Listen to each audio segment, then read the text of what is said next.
You know, when you like fail an exam and like your dad would give you like the diatribe as to, oh, if you'd done this, then you would have. Well, how is that useful, Dad? I failed the exam already now. How does this advice, this very cliche advice that you're giving me, how is the truth going to help me going forward? And I parlay that sentiment directly into what Toto will say in each and every single time. But What relevance? he got asked a question And he answered it. and he answered it. Yeah, that's Yeah. Toto can only answer what he's asked. He's not a politician. He's not gonna spin answers around and And not answered the question. exactly. I'm done with Mercedes, I'll be honest with you chaps. I streamed yesterday and it ended it with a lot of them can just go home. I don't, honestly, the way that things are going at the moment, I'm not interested.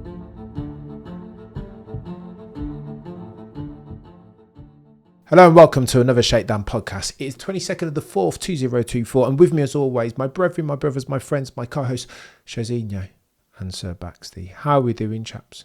It doesn't matter how you are doing, because we've got some F1 to talk about imminently, promptly, straight away. Let's talk about the Chinese Grand Prix. Shez, I'm coming to you first, sir. Give me your biggest story to come out the back of said Grand Prix. Por favor. For me, it's got to be the high of sprint race for young Mr. Lewis Hamilton, and then the lows of qualifying in P18 for the actual race, and then all of the chat that came after that. Why did he do it? What's he talking about in terms of experiments? Why is he so far behind George Russell? What's Toto got to say about that? Just a discourse that kept running and running and running and running. It's still going on now. Go on, and should we talk about this Mercedes? Are we going to front load this Mercedes chat, Sir Baxley? Give me your biggest story out of the Chinese Grand Prix. I think that was the biggest story, but for the sake of variety, I think I'm gonna go just the brilliance of Red Bull as an organization, and in particular their pit stops. I mean, double stacking with a 2.1 and a 2.0, and then doing a 1.9 and a 2.0. That has to be some of the best, if not some of the best, the best pit stop work ever in Formula One. It was incredible. And, I don't like to compliment Red Bull, as people know, but I'm giving them their flowers. That was, maxing the car, just driving the wheels off it. Strategically, they're better than everybody else. Operationally, they're better than everybody else.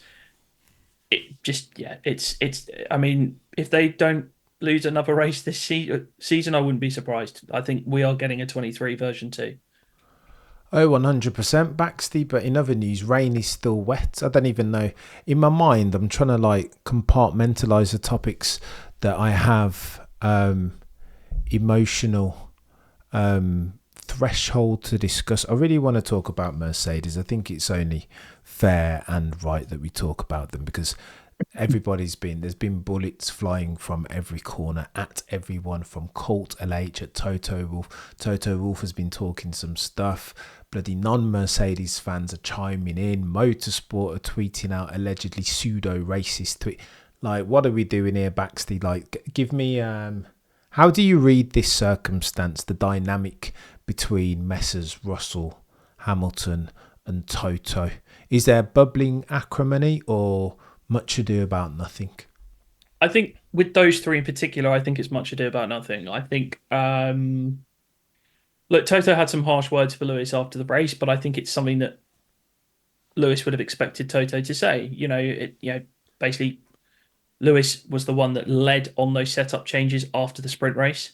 He took full responsibility for it, and it's not unreasonable for the team principal to go, yeah, look, Lewis led us down a path that didn't work. And he was talking about the role of drivers in development of the car widely. I'm sure we'll get into that. I'll keep my powder dry on that one. But between the cold handshake, I didn't read too much into that. I think George was disappointed to have gone out in SQ2, and I think he was just it was just a little bit of that going on, and Lewis had, because of the weather, had an amazing performance, and so I think in that regard with those three, it's much ado about nothing, and it's just a bit of workplace needle between the three of them that will easily just blow over, and they'll get through it very easily. Shazinho, do you echo those sentiments, sir? Yeah, I think as always with this, there's what we see, and then there's the sort of amalgamation and analysis of that in the fandom and in social media. So any kind of statement, and a statement had to be made about that performance, didn't it? Like Toto couldn't have not said anything about the fact that that Lewis was second in the sprint race with a frankly astonishing performance. Keeping that car where it was lap after lap on those tires was impressive. It showed something that I don't think I thought this car could do. But then to fall so flat in the actual race, like there was no way that a comment about that couldn't be made. About the performance in the sprint. No, about the drop-off. swing. Yeah, about the swing that happened between one and the next. But what did Toto say about the sprint though? Because again, this was one of my sour points. I'm expecting to hear some. Well, do you know what I mean? It wasn't a bad drive, and they scanned to Toto. And again, I might be reading too much into this. I need for you guys to check me, and the guys and girls in the comments too. But they scan. The camera pans to Toto and crew, and after Lewis crosses the line, the crew are all clapping and whatever, and you see Toto doing one of these. Now maybe that's Toto just being a stoic Austrian, but you can forgive Lewis Hamilton fans for being like, well, what's going on here, Toto? Or again, much ado about nothing. I don't know, chaps. No, Baxter not feeling it. Toto's about winning. But also, that's Toto's face for the last 3 years. He hasn't changed. I haven't seen him smile in ages now. But it was smiling when George won in Brazil all those years ago. I don't know. That was a win. That's a win, man. That's not the same thing. Nico Rosberg said the perfect comment. It was Lewis had just done that brilliant overtake on Hülkenberg towards the end of the race, and they shot to Toto from behind in the Mercedes garage. And Crofty said, is there a smile on his face? And Nico said, probably not. If he was overtaking a Red Bull, there might be a smile. But that Toto, he knows what the problems are. He's not. He doesn't want to celebrate mediocrity. He knows that there's issues, and he wants to try and sort these issues out. And they've got big problems, as we know. So I think the quote that's being attributed to him for after the race is basically saying, oh, well, Lewis benefited from the fight behind, which is true. Lewis did benefit from Alonso being slower and holding up the Ferraris and the McLarens.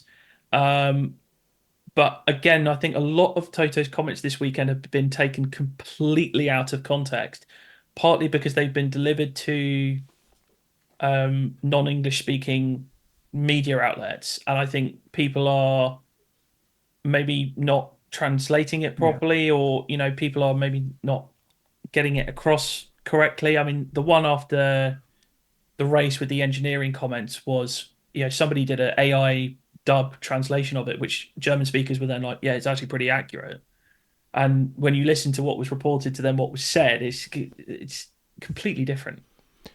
But Baxter, he knows this is 2024, and we know that clickbait is zeitgeist. Like Toto Wolff isn't daft. He knows what time it is, right? So he understands very well the worth and the value of a sound bite that's going to go viral all over the world. He must do. He's a billionaire. He's not daft. He's carried this team on his shoulders for the past 8 years to eight constructors championships, etc., etc. So I don't know. I don't want to do Toto Wolff a disservice and be like, well, do you know what I mean? Like I think Toto is God tier as a team principal and as a man, as a human being. So when he starts talking this stuff, I'm just thinking, well, I think this is Hanlon's razor in reverse. I think Toto Wolff is far too bright a man, far too understanding of words and the meaning that they carry to, on so many occasions of late, make these kind of PR faux pas. I think I rate Toto Wolff so highly. I think now it has to be that something's going on. Like he just doesn't. Toto Wolff isn't one to misstep and speak out of turn so free. Even the Max. Let's go through them, chaps, very quickly for the avoidance of that. So if the Max Verstappen thing is techie, the thing that he's saying about Max Verstappen, yeah, well, I know we're not performing, and I'm not Max Verstappen. Like, if I were Max Verstappen, I wouldn't move to 2025. But F1 is about more than just performance. Is it really, Toto? As at April 2024, mate. Again, I'm reminded of Christian Horner. Fix your fudging car, chap. That's your first order priority right now, right? Fix that's a your sales car. pitch. It's a sales pitch. He's trying to sell the dream to Max Verstappen through the media. He's, there's obviously been rumours as to what has been offered, what hasn't been offered. But he's trying to say to Max, look, we can offer you stuff beyond the car here. Like the ambassadorial role, a much bigger wage packet, and. But Baxter, even in and of that, I feel like he's misread the room. Do you know who Max... I've never met Max Verstappen yet, and I've never been around Max Verstappen. But we all on this call know who Max Verstappen is. Max Verstappen was quoted even as recently as today as saying that he doesn't care for all the like the outside things. I'm here to drive a car and I want to drive it as fast as possible, and by extension win as many championships and races as possible. He doesn't care about all this stuff that Toto's ambassadorial role, and what is that? That's if I'm putting on my Max Verstappen cap, that's a burden. He doesn't care about that. So every time Toto talks, he's either misreading the room, like he's I don't know what's going on, chaps. The Max overtures are definitely cringy. Like I don't. You're begging it. He's like that's the problem. That's the problem. Begging. Please, Max, consider us. We've please. got a big problem. We need you to come. I know our performance isn't great at the moment, but you might want to consider the broader picture. Even though you are Max Verstappen and you only care about racing in life, like what? But I think the rest of it, that I think you're going to go through like a heap of comments. I'm sure you're going to bring up the one about an engineer is more important than a driver. So that's the one that Baxley was talking about and gave broader context to, right? But even then, Shez, let's talk about that one. So Baxley's right that, in fact, I saw a quote where Toto was saying, "Listen, I just tell the truth." This is Toto saying this, and he's right, but at the wrong time, Toto. How is that gonna? I get frustrated at this because I'm like, it reminds me of my parents. Like, when you like fail an exam and like your dad would give you like the diatribe as to, oh, if you'd done this, then you would have. Well, how is that useful, Dad? I failed the exam already now. How does this advice, this very cliche advice that you're giving me, how is the truth going to help me going forward? And I parlay that sentiment directly into what Toto will say in each and every single time. All of this truth that you're spewing to Toto, how is that going to help motivate the team? Or is it going to have the opposite effect, which is where I am at with it? All this talking truth to the press. I don't know how it helps a Lewis or a George or the car get quick. Cameron, the reality of this though is, like, in your analogy, who is it that's failing the exam? Like, it's Mercedes that's failing the exam. It's his team, and like he can, whatever he says about, and you can talk about the context of these being that Lewis is heading off in another direction and going to another team, but all of this is Toto saying our car isn't good enough in lots of different ways. Yeah, but enough, but enough, bro. You're flogging a dead donkey in that. Don't you think, like, how, like... But he gets asked about that all the time. How is he not going to respond? There's no way that you're going to get to the end of the Chinese Grand Prix with that performance. And it's not like George did that much better. He's falling away from everyone in front of him. There was no way you couldn't bring that up in the post. The engineer Why No, did he need? Why did he need to say that then? But he got asked a question And he answered it. and he answered it. Yeah, that's Yeah. Toto can only answer what he's asked. He's not a politician. He's not gonna spin answers around and And not answered the question. exactly.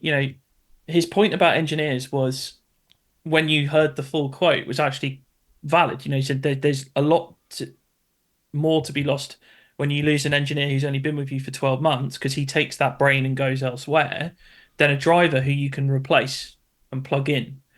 And, he's excited to work with a new driver after 12 years. It's a new chapter. It's not like he's going, oh, I want to get rid of Lewis. Meh. He's just saying, look, we've got a new chapter coming and it's exciting. And, we've had conversations. I mean, just quickly back on the Max thing, why is Toto making all these overtures? Toto's not just a CEO. He's a major shareholder in the team. And there is only one driver on the grid or outside of the grid who could help, because Mercedes are going to take a battering commercially when they lose Lewis. Like, Lewis is such a big commercial asset to them. Who's the only driver that could get anywhere near to filling that void? That's Max Verstappen, current world champion, has sponsorships out the ass. And he's got like he's the cover star of EA, sponsored by them, got them on his helmet. He's got Heineken, he's got all these massive sponsorships which he can take with him to Mercedes. So from a commercial perspective, it makes complete sense for him to then say all of this outside stuff. But yeah, Toto, the wider point here is Toto is being asked questions and he answers them. What went wrong with Lewis today? Well, he set up the car wrong. Fact, because Lewis admitted he set the car up wrong. And then he's motivating the team and kind of giving them a path by saying, we've got to stop looking for a silver bullet. We have to find a way to get this car in the best drivable window for both cars. I am fully expecting there to be no more live testing after this weekend. I think live testing and massive experiments with the car is done. And if I'd be very surprised if I heard Lewis say I was running an experimental setup and doing live testing because I think Toto's had enough of that now. I think what they need to do is they need to start clawing back the gap that's starting to open up between two of their customer teams. Right. That is bad. I mean, I think they're going to struggle to catch McLaren, but they could catch Aston Martin. Hopefully this update in Miami is going to be good, but I mean, Miami's such a weird track. I don't know how much you can really learn there. Mate, I'm done with Mercedes, I'll be honest with you chaps. I streamed yesterday and I ended it with a lot of them can just go home. I don't, honestly, the way that things are going at the moment, I'm not interested. Like, genuinely, that customer team that you're talking, that thing there, Baxty, and exactly what Horner said. And again, Horner bodied him with that quote, right? The thing that Horner said, well, listen, I think you've got more pertinent issues to be dealing with, Toto. Like, two of your customers are in front of you.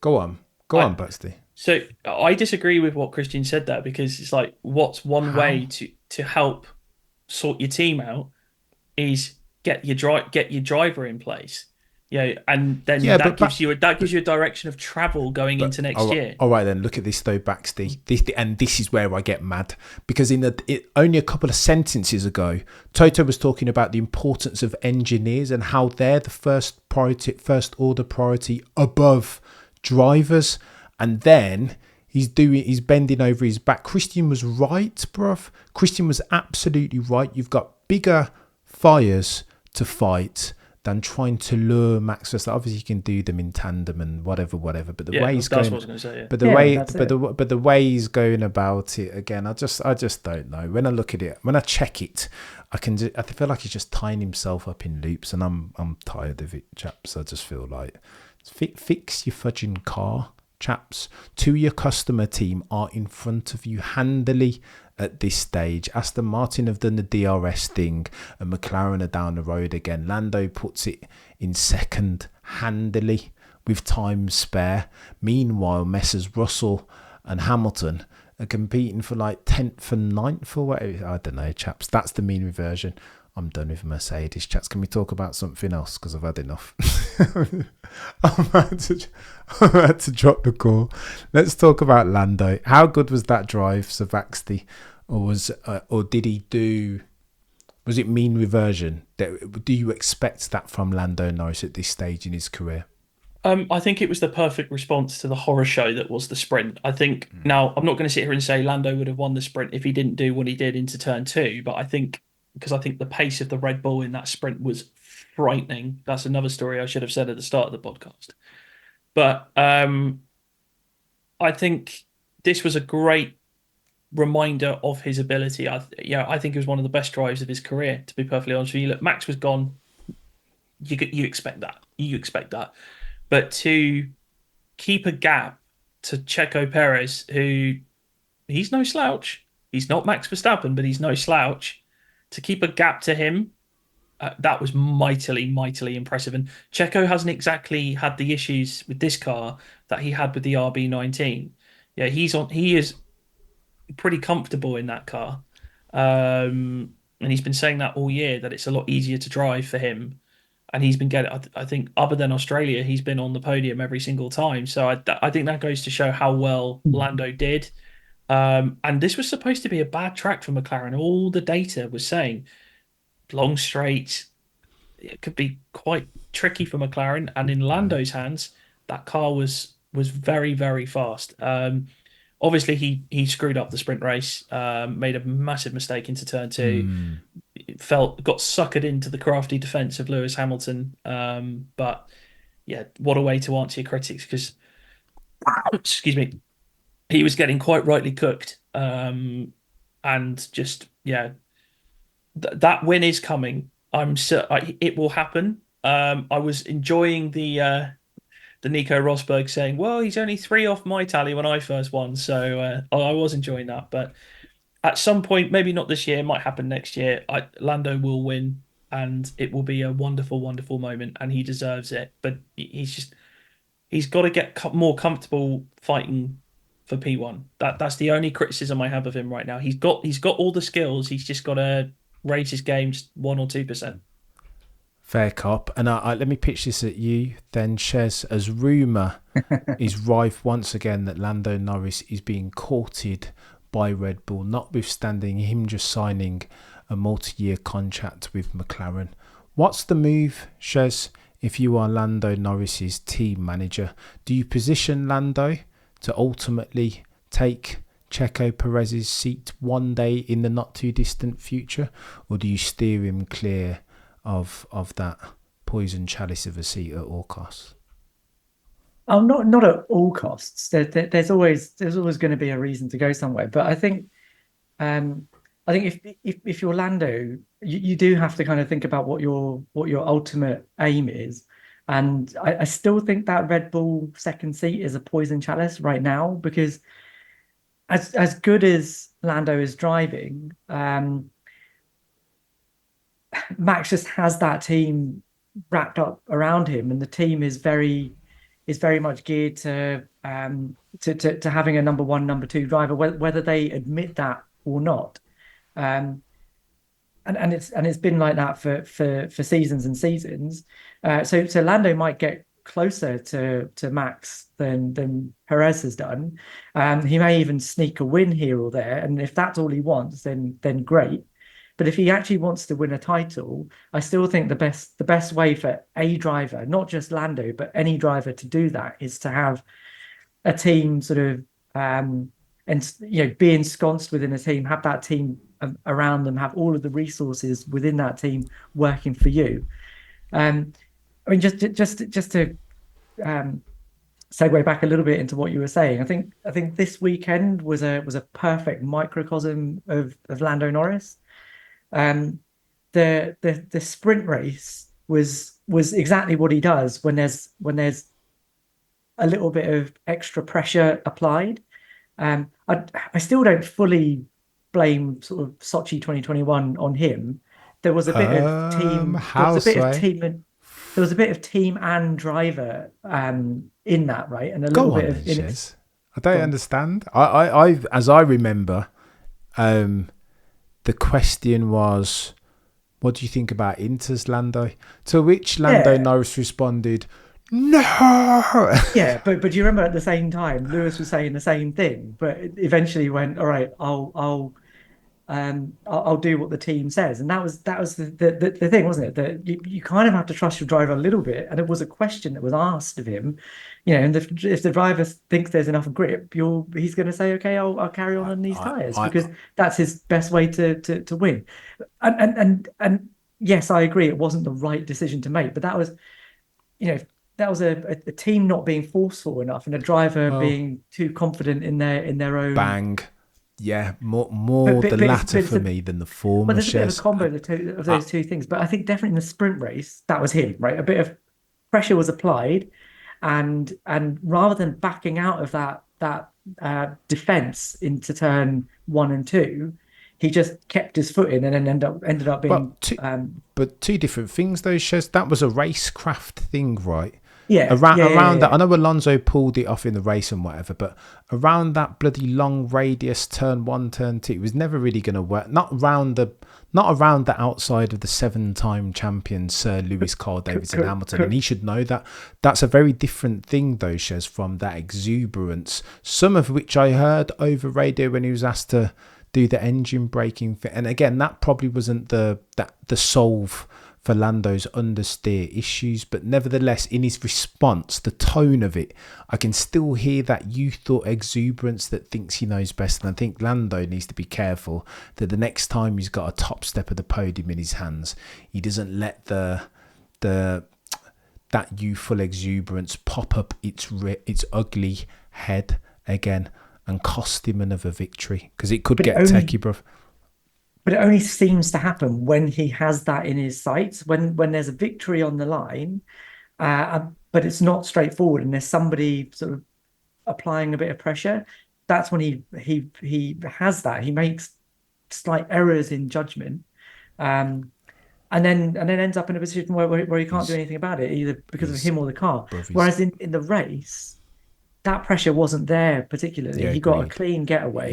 He was in second without any pressure from behind, particularly because everyone was fighting, and he delivered a clean, unobstructed race because it was a clean, unobstructed situation. If you can do that when the pressure's been applied, then it's a different. And therein lies your exam question, Shez. Let's talk about Ferrari very quick. In fact, before we talk about Ferrari, I need to talk about one Fernando Alonso, because some of those things that he was going on with, but for that dodgy soft tyre stint, Baxty, absolutely in there as a contender for driver of the day. Talk to me about the way he did what Carlos Sainz didn't manage to do the day before, the way he corrected onto, it's turn 16, isn't it, the final one? Talk to me about how good that was, bro.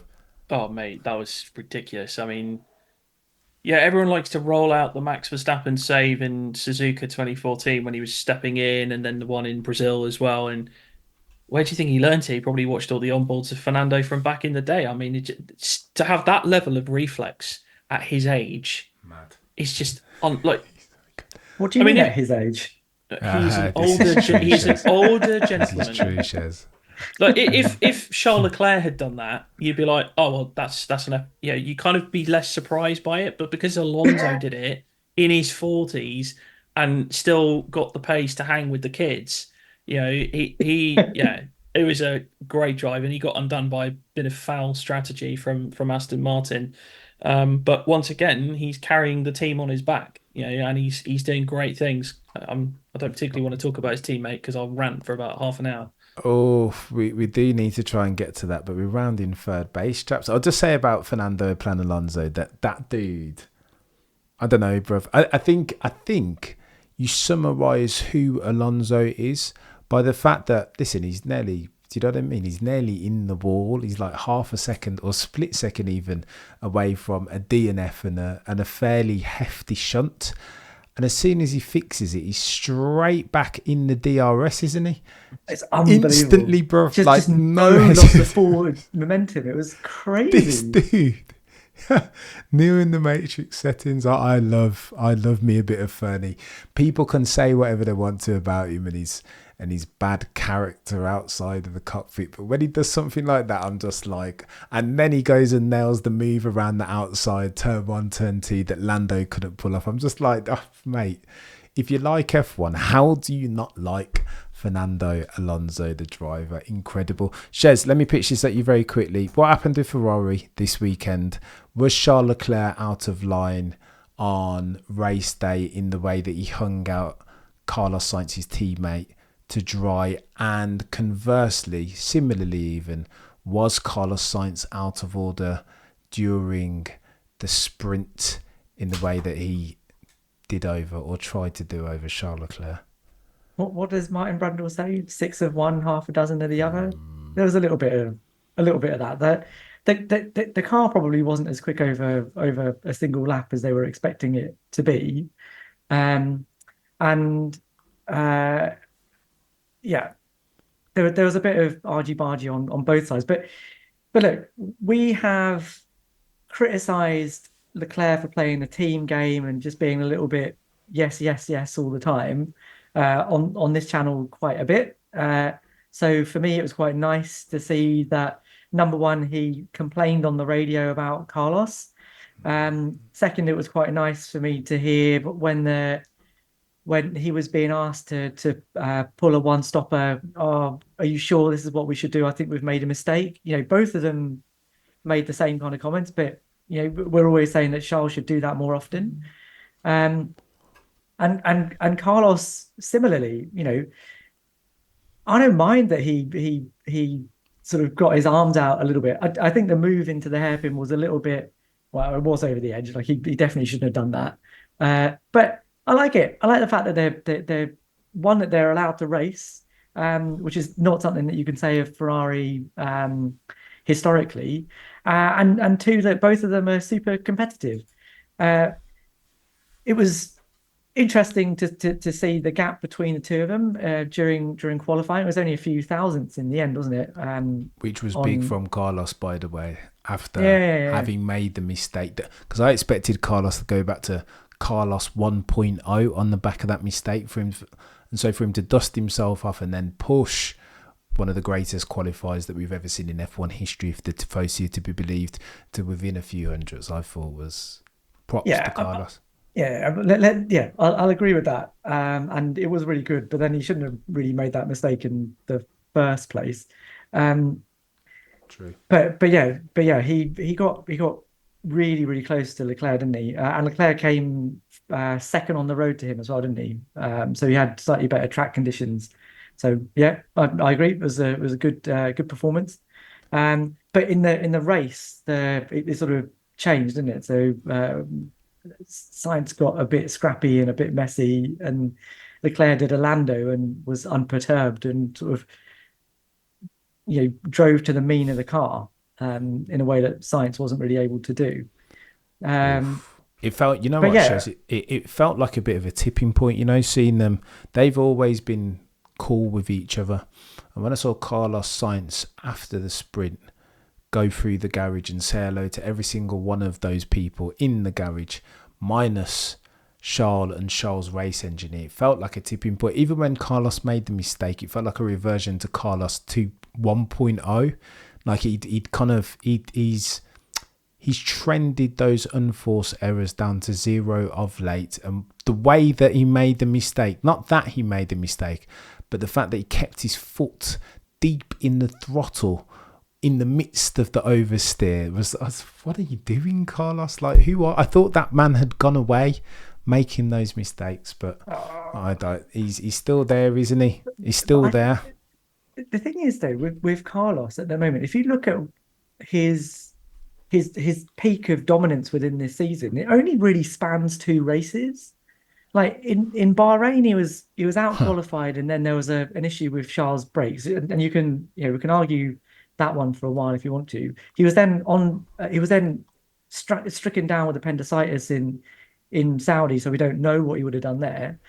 And then he was ahead in Australia and Japan, so 2 races, and then in China, it sort of swung back a little bit. And I do think Carlos has periods within a season where he's on top, but it never lasts long enough for it to be sustained and allow him to really exert anything on top of his rival in the other garage. It will be interesting to see what happens over the course of this season. But at the moment, it's an n=2 on races.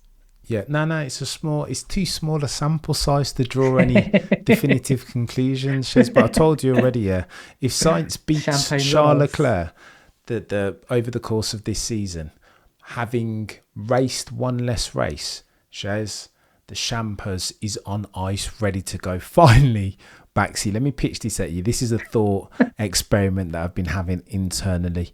There was a moment I've long said that F1 needs to do more around celebrating a Checo Perez in Mexico as an example. And it did that really well with Zhou Guanyu and parking him up and allowing him to kind of bask in the glory of his adoring fans. There's a picture on the Twitter that you would have seen when he was a young boy, and that you transition to now him a man at an F1 track at his home Grand Prix.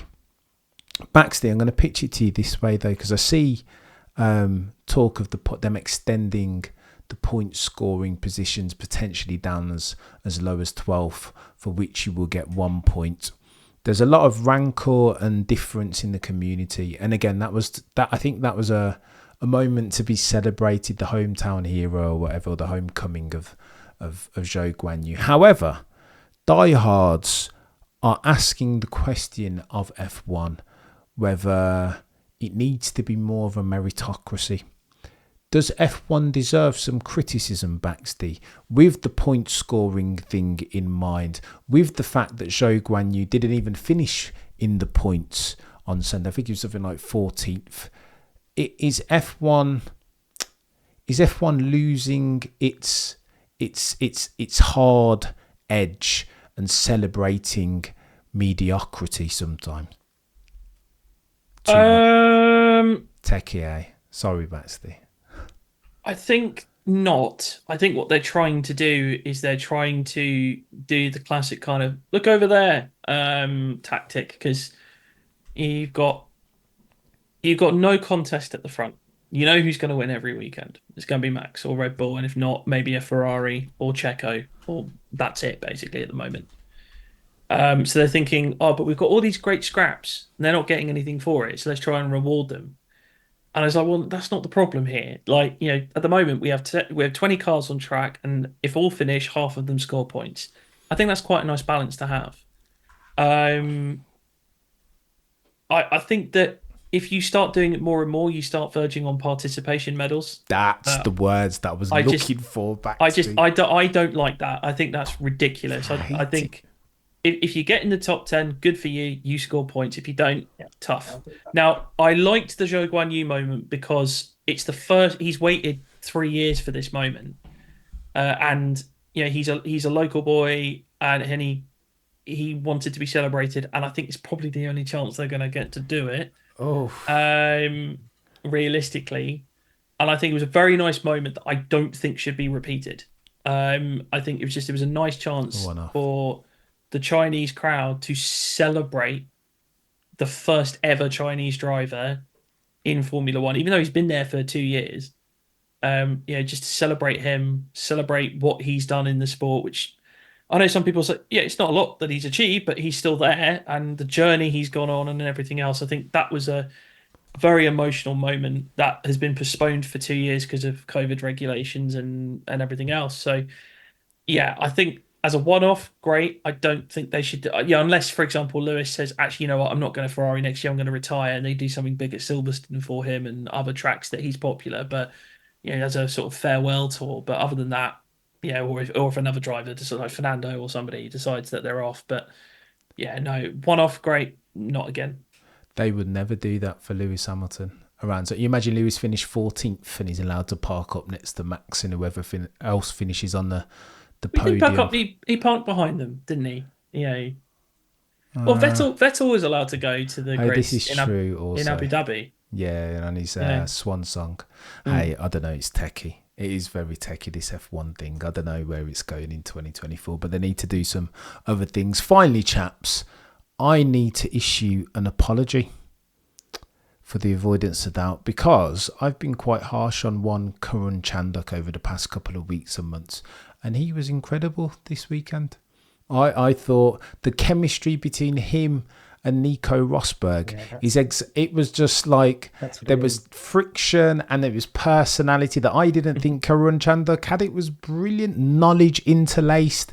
Karun Chandhok, I don't even say his name properly. Put some respect on that man's name. He and Nico Rosberg together are the new meta. I want to see those two at every single race on my broadcaster because they were gold. They lit a flame, that bloody Monday Night Football set that hadn't worked with Pinks and Bernie Collins. I thought it was incredible, lads, but I digress. Right, I'm going to have to go and run. I need to spit some flames on Toto Wolff's name again, don't I? It's only fair and true. Right, that has been another Shakedown podcast. For Shez of the Tired F1 Pod, shout out to cousin Ahmad. For Baxty of Baxty BF1, I've been Cameron, as always. If you're listening on a podcasting platform, 5-star review, follow. If you're watching on the YouTubes, por favor, comment, like, subscribe. Between now and next time, as always, remember to look but never stare.